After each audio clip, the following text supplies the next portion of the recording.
Bom, como vocês estão vendo, o Humberto está bastante à vontade para essa mesa com a Isabel Allende e, como eu já disse, já teve uma experiência anterior com ela. No caso do Lobo Antunes, você não conhecia, né? Eu quero que você conte um pouco como é que você conseguiu fazer daquela mesa, que é um consenso, que foi a mesa mais emocionante, mais linda, né? Com um senhor mais velho, que não tem tanto apelo de vendas como a Isabel Allende. Como é que você conseguiu aquele resultado?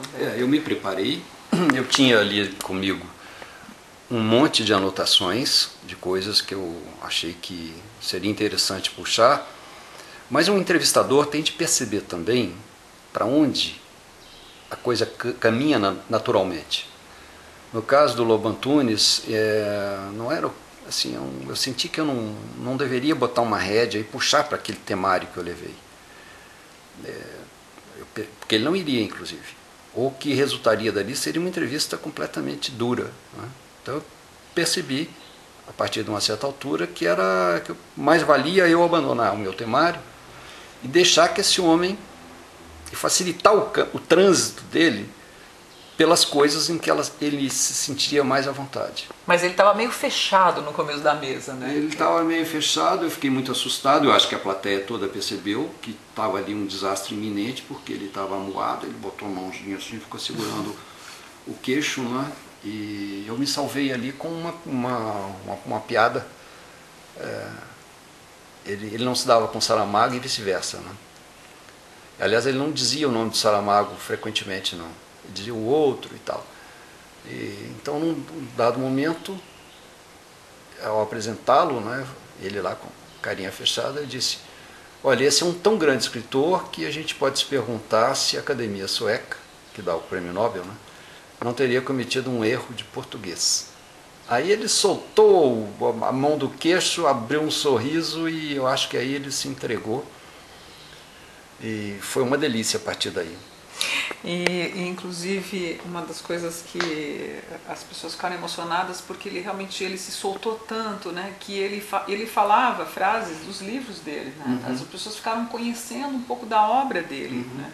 No fundo não é um escritor tão conhecido, né? E isso é o máximo, né? Porque você não teve nem que pedir para ele, mas ele soltava frases. Eu lembro que eu anotei assim coisas lindas que ele falou. Eu acho que o entrevistador, muito mais do que fazer perguntas, tem de criar um clima propiciatório. E você conseguiu? Eu acho que sim.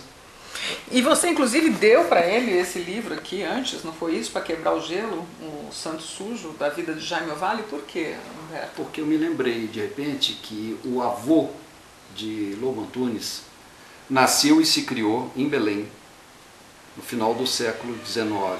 E Ovalle também nasceu e se criou nessa época lá.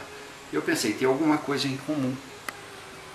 E na véspera da entrevista eu levei o livro para Lobo Antunes, eu queria conhecê-lo, né, apertar a mão dele e tal, para que a gente não se conhecesse no camarim. E quando ele viu o nome Jaime Ovalle, ele já reconheceu, não por causa de Belém, mas por causa da leitura muito grande que ele tem de literatura brasileira.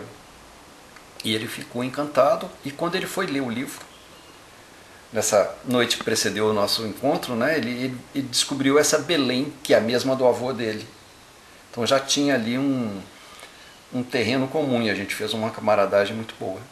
Para terminar, o que você espera então? Qual é a sua expectativa pessoal da mesa com Isabel Allende? Olha, eu espero que eu, mineiro, seja um bom minerador e que saiba proporcionar o surgimento assim, do melhor ouro possível que ela tem para dar. Obrigado pela entrevista, Humberto. Muito obrigado.